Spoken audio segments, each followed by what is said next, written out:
Hello guys! ఈరోజైతే మనం ఇంట్లోనే పన్నీర్ పరోటా అయితే చేయబోతున్నాం.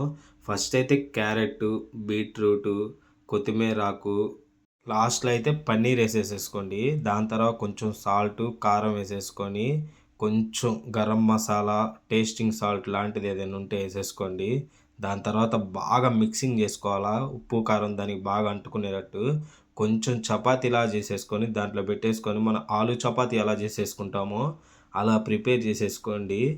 బాగా కొంచెం స్మాష్ చేసి దానిపైన కొంచెం పెనం మీద వేసేసి బాగా గీ వేసేసుకొని రోస్ట్గా అయితే కాల్చేసుకోండి. రెండు పక్కల బాగా కాలిందా లేదా చూసుకోండి, ఎందుకంటే లోపల కర్రీ అనేది ఉంది కాబట్టి. దాంట్లో కాంబినేషన్ ఏంటంటే నేనైతే పెరుగు, ఆనియన్స్ అయితే తీసేసుకున్నాను.